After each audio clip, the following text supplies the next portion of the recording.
குழந்தைகளுக்கான இலவச இருதய மருத்துவ ஆலோசனை முகாம் ஆகஸ்ட் 2 வரை கோவை KMCH மருத்துவமனையில் நடைபெறுகிறது. முன்பதிவிற்கு 8754887568.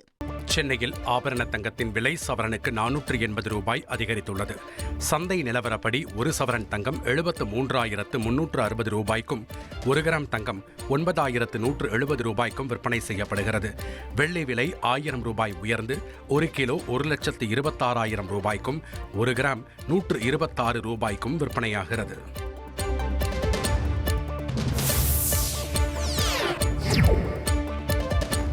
மதுரையில் வரதட்சணை கேட்டு மனைவியை அடித்து கொடுமைப்படுத்தியதாக அளித்த புகாரில் காவலர் பூபாலனை போலீசார் கைது செய்தனர். தனது கணவர் மற்றும் குடும்பத்தினர் வரதட்சணை கேட்டு கொடுமைப்படுத்தியதாக பெண் அளித்த புகாரின் கீழ் காவலர் பூபாலன் மற்றும் அவரது பெற்றோர் மற்றும் தங்கை மீது காவல்துறையினர் வரதட்சணை கொடுமை பிரிவின் கீழ் வழக்கு பதிவு செய்தனர். காவலர் பூபாலன் மற்றும் அவரது தந்தையும் இன்ஸ்பெக்டருமான செந்தில்குமரனை பணியிடை நீக்கம் செய்து மதுரை சரக DIG அபினவ் குமார் உத்தரவிட்டிருந்தார். இந்நிலையில் காவலர் பூபாலனை போலீசார் கைது செய்தனர். குழந்தைகளுக்கான இலவச இருதய மருத்துவ ஆலோசனை முகாம் ஆகஸ்ட் 2 வரை கோவை KMCH மருத்துவமனையில் நடைபெறுகிறது. முன்பதிவிற்கு 8754887568.